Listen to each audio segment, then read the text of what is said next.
Coffee with Cannon. How's everyone doing today? Uh, I'm not seeing any. There's the fastest person in the chat I want to see. We're at 15 seconds. I don't see anyone. I know you had no warning, but that's okay. Where is everyone in the chat? Where's my Ireland people? Where's my England people? Where's the across the pond people? So, did everyone have a good Easter?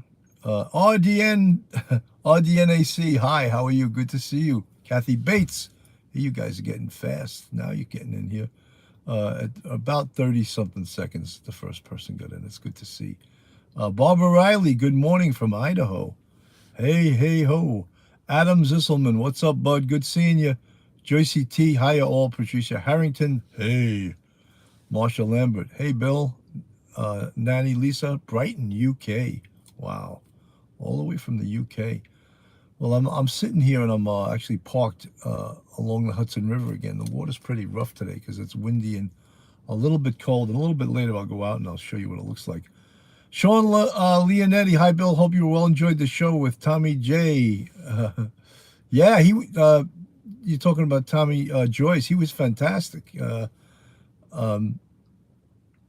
Yes, Coach. I've heard that Brooklyn DA Joe Ponzi. In fact, I spoke with Tommy Dades, who's very he's heartbroken. He's really good friends with Joe Ponzi, and folks. Joe Ponzi, formerly of the Brooklyn DA's office, legendary DA, great guy. I never met him myself. Yeah, Coach, you're right. He's a great friend of Tommy Dades, and I spoke to Tommy this morning, and he's pretty upset. We're talking about doing a tribute show to Joe Ponzi, and I left that totally in the hands of Tommy Dades because he would have to be the person talking about Joe Ponzi since he's a good friend of his, and I'm not. Yes, Tommy was so key in the Mafia Cops case, and apparently so was Joe Ponzi. Yeah, very sad, but we're going to try to do a tribute show to Joe Ponzi, and I think that would make Tommy feel good. Adam Zisselman, thank you for your condolences to his family. I think that would make Tommy feel good, as well as the family of former District Attorney Joe Ponzi. Folks, I see 24 in the chat, but only 7 with the thumbs up. Let's get those thumbs up. Yeah, he got Burt Kaplan. I don't know if everyone in this chat knows the story of the Mafia Cops and who Burt Kaplan was and all of that stuff. So, as I said, when we get a chance to do a tribute show to Joe Ponzi, we'll fill in the gaps and we'll fill in that story and how important that story is and who Joe Ponzi was and is. Yeah, it's. I heard about it yesterday. Phil called me from Florida and told me. Infamous truth teller, hello, hello, hello. Marie Green, always good to see Marie Green. How are you, Marie? So, do you guys watch the show last night? I had former NYPD squad commander Tommy Joyce, and we talked about a lot of different things, and apparently the FBI national statistics have recently come out, and homicide is up across the nation 30%. 30%. All the while, this whole posture of not prosecuting criminals and coddling criminals is the way of the world right now. It's just unbelievable, and that's what we were talking about last night. How law enforcement, not the police, but the district attorneys are abdicating their responsibilities and not prosecuting for so many serious crimes. Kathy Bates. Good to see you, Kathy. Did everyone have a nice holiday weekend? I mean, it's always sort of anticlimactic when you hit Monday after a holiday weekend, right? It's like, oh my God. It's a lot of work when you have people over your house. You guys all know that have hosted. I swear to God, after every holiday, I say I will never host again, and it's one of those things, it's a ton of work. So yeah, last night with Tommy Joyce, we spoke about law enforcement technologies. For example, shot spotter, facial recognition, um, license plate readers, of course, video cameras everywhere, and the technology that helps to get people identified, which again is Milwaukee civilian. Good to see you. I just received a notification working through lunch, but listening to Cannon in the car. That's another one I'm going to have to call it. Cannon in the car, right? Sean Lennon, right, the Irish folk singer was Luke Kelly, who sang Raglan Road. There's a lot of well-known Irish artists and singers over in Ireland that we don't know about over here, you know. I remember I was traveling in Ireland. I forget exactly what year it was. And we come upon this little pub. I don't know if it was in Doolin or Dingle or one of those towns along the way. And there's a sign on the wall and it says, "Tonight, Noel Redding, the bass player." And I was like, where do I know that name from? And Noel Redding, sure enough, he was Jimi Hendrix's bass player from the Jimi Hendrix Experience. And I was like, wow, little town, this little bar, Noel Redding from the Jimi Hendrix Experience was going to be playing that evening. It's sort of funny, you know. Joycey T, Ireland is #1 on my bucket list. You know, you gotta just do stuff. You know, when you want to do something, you can't like put it on hold. You got to do it. And I know, look, it's easy to say that. You got to wait for the right time. You got to have the money. You got to plan everything. But you know, I look at that now as that when I want to have some fun, I just do it now. You know. If I compare myself to golf, I'm on the back nine. If I compare myself to a football game, I'm in the fourth quarter. If I compare myself to a baseball game, I'm in the ninth inning, right? Because no one knows, no one's guaranteed like how long they're going to live, right? So when you wait for things, when you wait to do things, or you wait to see people, maybe you'll never get a chance to say hello or say goodbye to them again, you know? There was a good buddy of mine who was a chief on the NYPD, and he contracted a bad cancer. And I'd spoken to him on the phone, and I'm not going to tell you his name right now just for privacy reasons, but I said, why don't we meet for a burger and a beer? And he goes, yeah, absolutely. He goes, just give me about another week. I got a lot of that burger and a beer with him, you know. Never got to say goodbye, you know. So you just got to do it. And, you know, you got to, you hear all these cliches, strike while the iron's hot, you know, don't put off tomorrow what you can do today. I mean, all of those cliches, there's truth to them, you know. There's absolutely truth. So I have a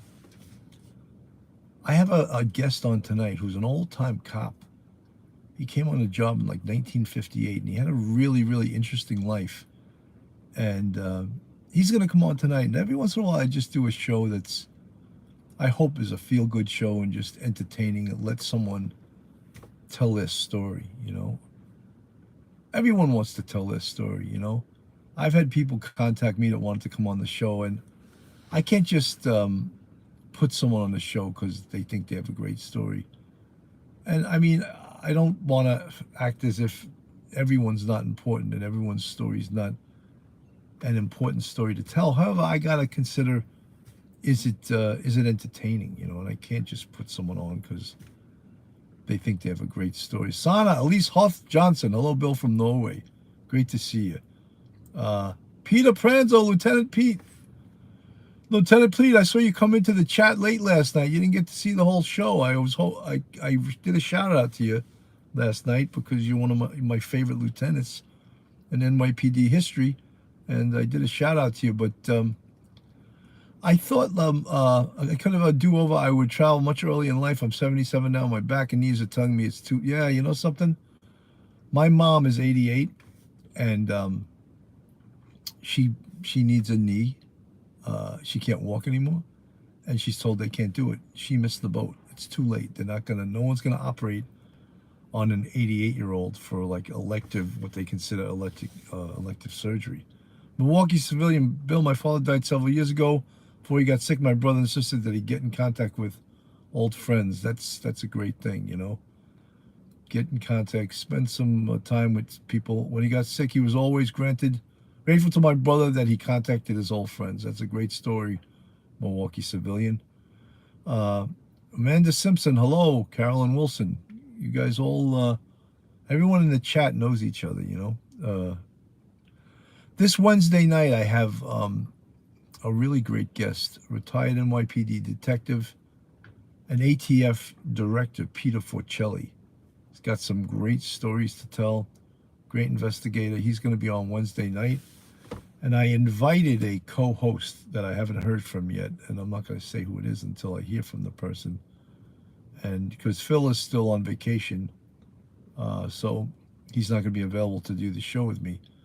So yeah, Peter Forcelli, retired NYPD detective, Bronx homicide, and an ATF boss. Mickey Mantle, hi Bill. Rory Gallagher was a great. I love Rory Gallagher, man. I saw him play live when I was a kid. He was an unbelievable guitar player. And I had heard a story, and I don't know if this is true, about Rory Gallagher, that the Rolling Stones were looking for a guitarist.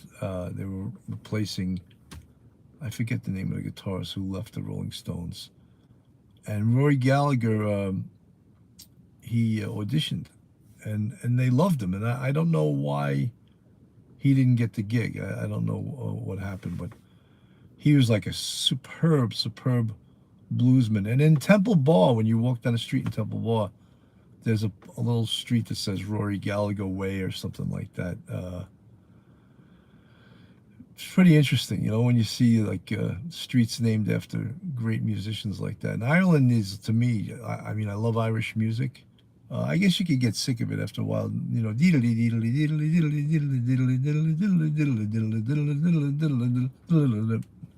you know, but I like fiddle and I like guitar and I like folk music. So the Irish are the best at that, you know.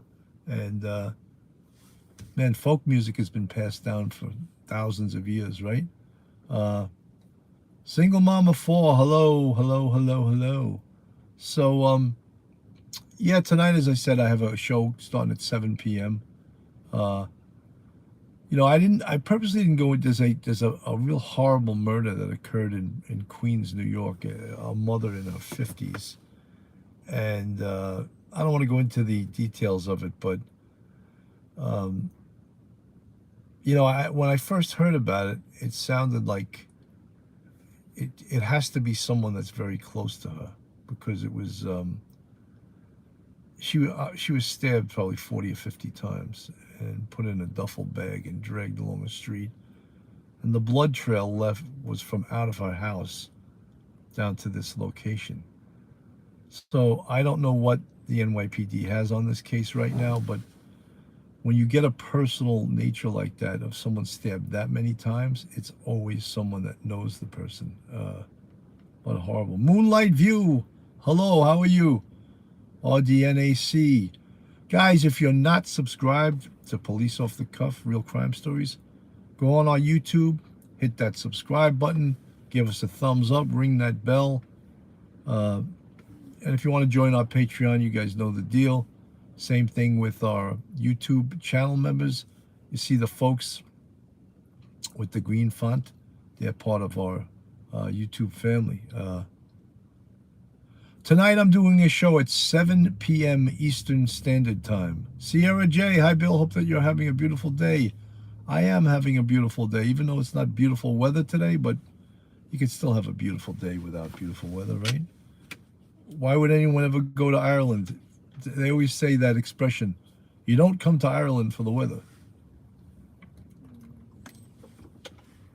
You come there for the people, and for the music, and for the food, and for the beauty of the landscape, you know. Stephen Morinello, how are you, buddy? Good to see you. Moonlight View, yay, POTC tonight, 7 Eastern Standard Time. So, Carolyn Wilson, my two sons are both guitarists, and at 52 and 56, they're in a band in New Orleans. They all love music. Wow, if they're in a band in New Orleans, they must be really good musicians, because New Orleans is probably maybe second to Nashville with the greatest musicians in the country, I think. Maybe not second, maybe first. But great musicians in Nashville, Tennessee. New Orleans, Louisiana. Barry Morphew case was dismissed. Jay Sadie. Lieutenant Pete's on the air. Um, guys, I started doing the YouTube stuff about, I don't know, our podcast is over 3 years old. However, we didn't really start full force on YouTube till about, I don't know, 14 months ago. And we moved our show from, Anchor, that has all the listening sites, to YouTube and put it on YouTube. And we probably should have been on there all along, but we weren't. Joyce T, Thursday, April 28th, Morphew trial starts, right? I don't know that much about the Morphew case.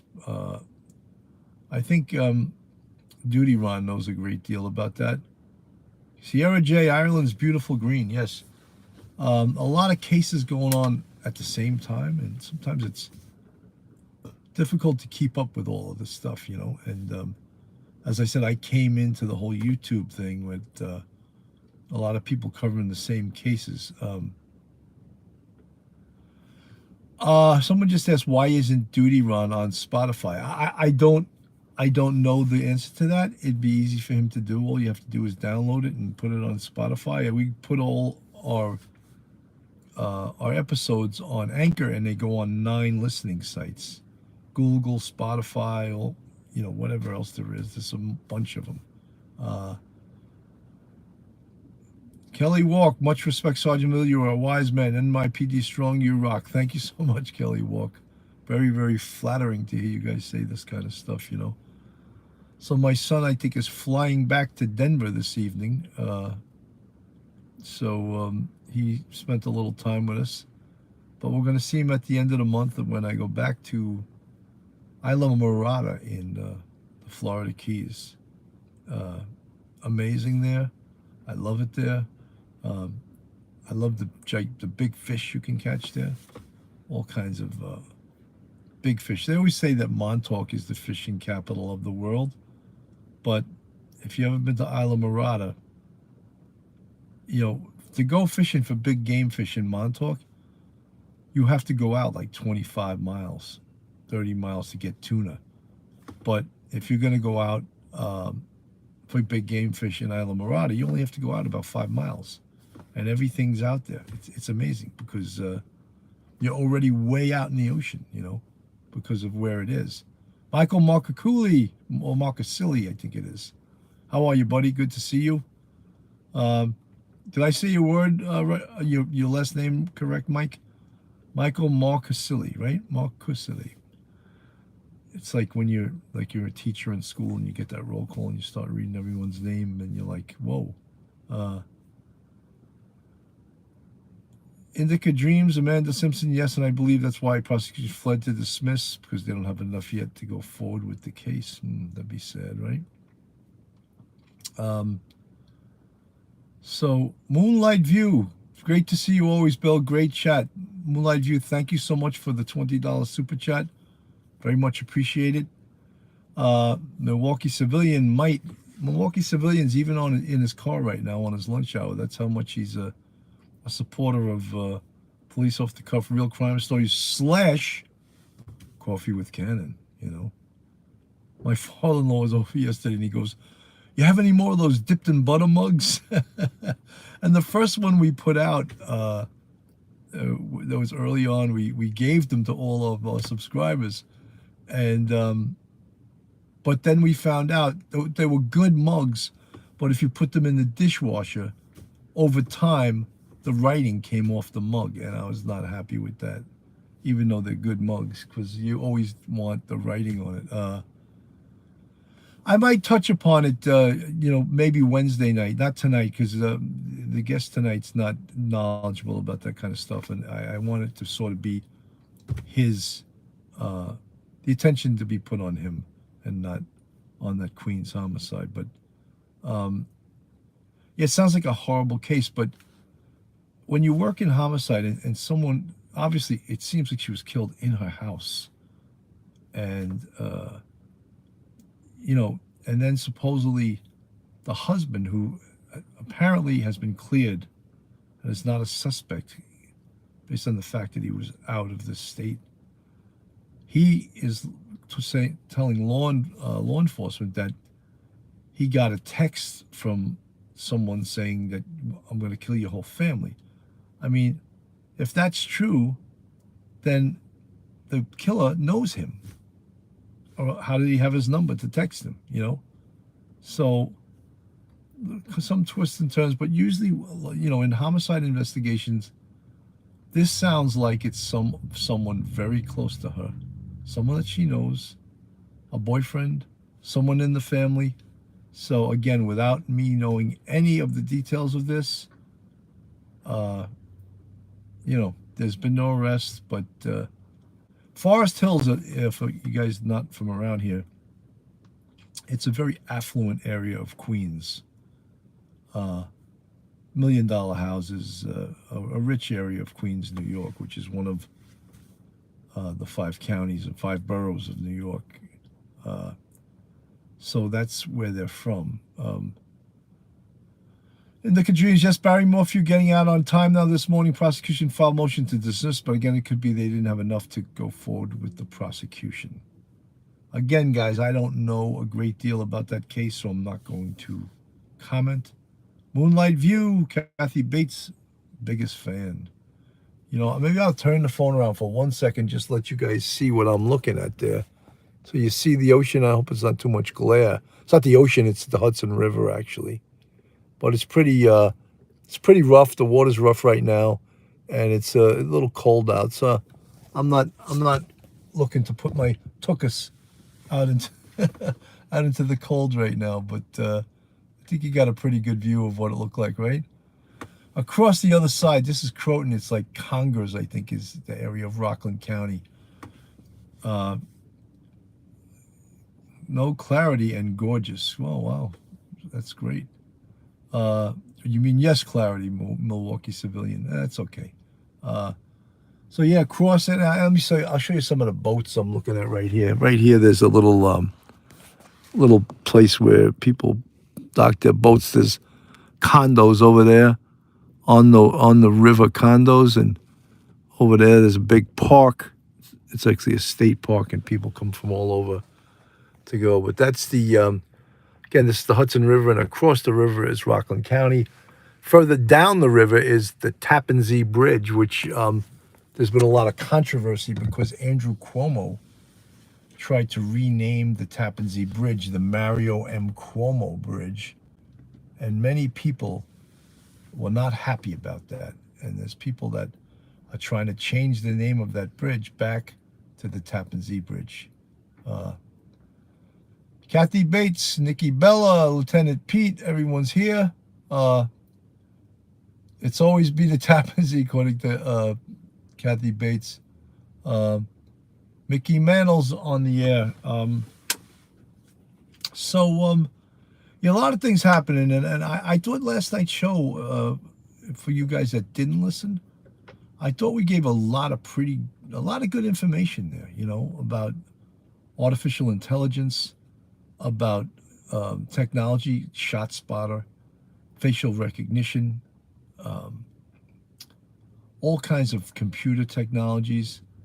Of course, DNA is such a huge thing now, and these sites now that do familial DNA, Ancestry.com, and how they're solving murders from 50 and 60 years ago with this technology.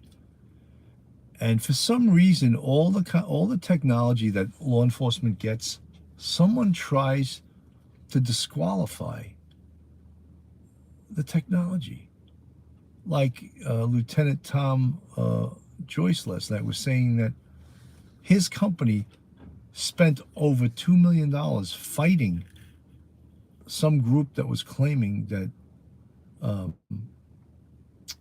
license plate readers are racially biased. I mean, just ridiculous. And if you don't know, license plate readers, you know, they scan thousands of plates per minute, license plates, and that information goes into a database, and the database runs the information, the plate, and to see if A, is the vehicle wanted? Is the operator of the vehicle, the owner of the vehicle, wanted? Is there a watch? Is this vehicle on a watch list? Does this vehicle owe summonses? All of those things in seconds. And that's, so you can see that license plate readers keep us safe by, they're usually put at the exits and the entrances to the city. Like there'll be one down by the Brooklyn Battery Tunnel, the Verrazano Bridge, the Brooklyn Bridge, the Manhattan Bridge, the Triborough Bridge, all the entrances and exits to the city. So that can help us stay safe. One of the things that we saw in the subway shooting with Frank R. James, everyone had that, everyone thought that joke, which was an obvious joke. Where's Jesse? You got Frank James. Where's his brother Jesse? Jamie Pimentel, good to see you, buddy. Yeah, we got Frank James. We didn't get Jesse James. Okay, that was a good joke. But after that shooting, everyone wanted to know, why were the cameras, the most obvious cameras that would have caught his image coming into the subway station and at other points, why were they down? Why did they malfunction? And that little snafu, that problem is the problem for the MTA, not the police department. The MTA pays for that. The MTA should have people maintaining those cameras, not the police department. So those are some of the questions that they wanted answered, because I think there was some research done that said at any time 35% of the cameras in the subway system are down. And that's legit, but you got to keep maintaining them and having people all constantly work on them to make sure that that they're up. We were talking about last night with myself and Lieutenant Joyce, all of the different cameras around the city. You talk about Easy Pass. Almost everyone has Easy Pass now. Along with Easy Pass are cameras right at the toll. Smurf Monster, hi from North Wales, UK. Barry Morphew, case dismissed. Yeah, that's what we're hearing. Kathy Bates, that is bad if they're not maintaining them. Yeah, absolutely, it's bad if they're not maintaining them. Nikki Bella, how are you, Nikki Bella? So we were talking about all of the technology called Shot Spotter, that actually will hear the shots go off, and through GPS cameras and everything else will give a coordinate to the police department, and in their response they can almost right to the feet, to a very specific area, tell law enforcement where the shots were fired from. So again, a tremendous technology. Facial recognition. Let's talk about that. How is facial recognition biased against anyone? I don't know. I wish someone who's claiming that facial recognition as a technology is biased, I wish they would tell me and others how. I should have brought my fishing pole, Mickey Mantle's saying. I don't know. I like to fish when it's warm, Absolutely. It's sometimes when it's windy and rough, for whatever reason, it's usually not good fishing. I don't know. Any other fishermen out there can verify what I just said? Girl Friday finds two of us in the chat. Girl Friday. Great name. You guys have some great screen names. I really like that. Tina Wright. How are you, Tina? 47 people in the chat. Today was a sparse day in the chat. The other day we had over 100 people during the pre-holiday chat. Maybe that's what it was. Girl Friday finds, come back to Florida and fish. That's what I intend to do. I'm going back to Isla Morada on the 29th. Going to go back in the beautiful bluish green water of the Florida Keys. Fuzzy Doxy, one reputable YouTuber, said that the subway guy was on FBI list Black conservative. Tina Wright, nice hat, Bill. I've had this hat for a long time. I think I may even have to break down next winter, and buy a new hat. I don't know. This hat's it's still okay. I've had it for a long time too. So easy to lose a hat. That's really most of the time spells doom for your hat is when you lose it. So guys, this is police off the cuff, real crime stories, coffee with Cannon. I can't call it backyard beverage because I'm not in my backyard today.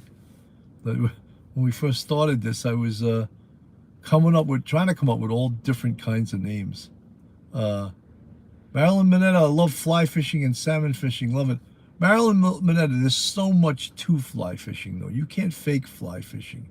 You really have to know what you're doing. And I don't really. I just like to throw the line out there and catch something.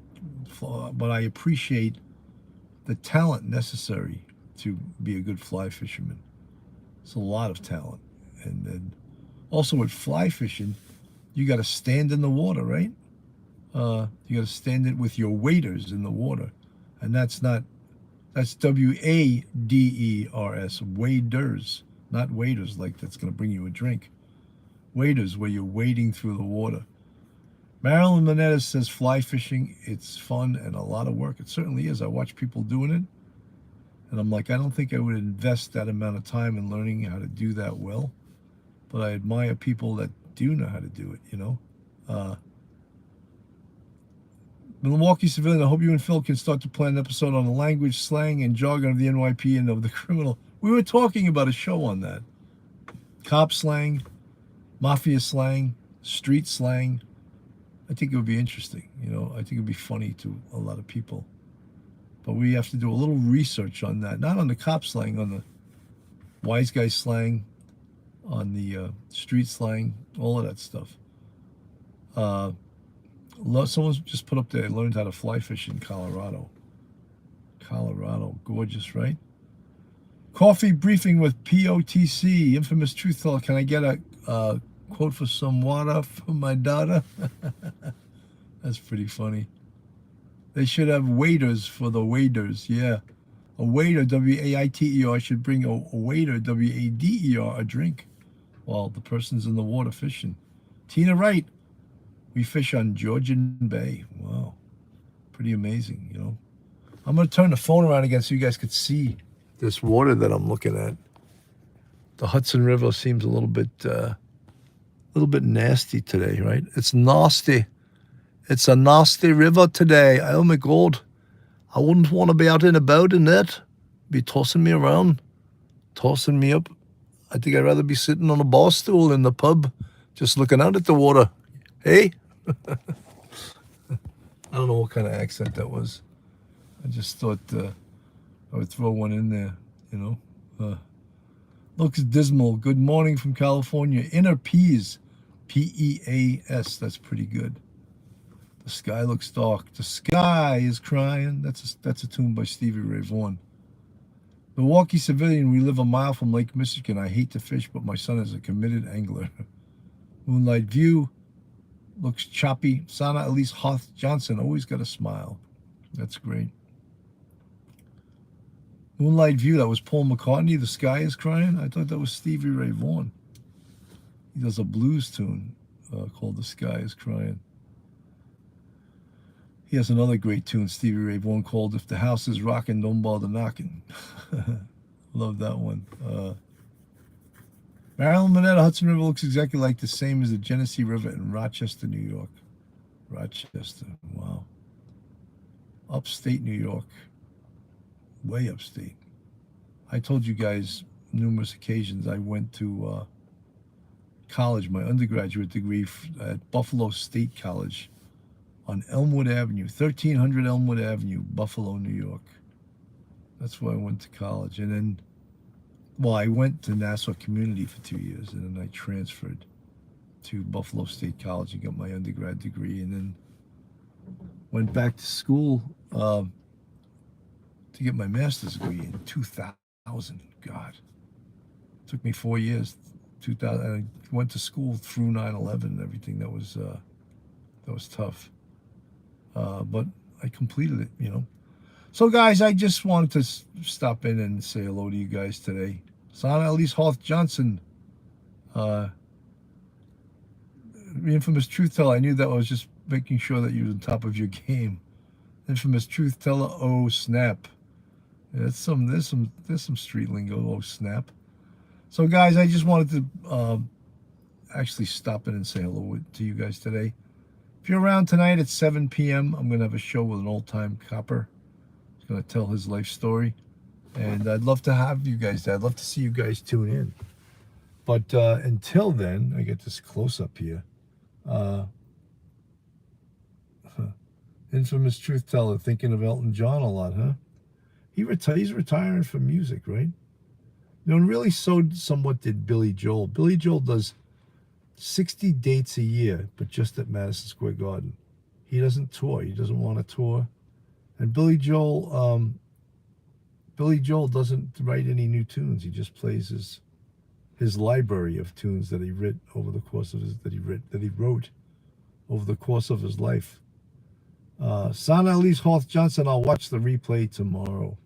Always good to see you, Sana. You guys, so I'm going to say goodbye right now. And for you guys that are around, I'll see you tonight at 7. God bless everyone, and be safe out there. Have a great day.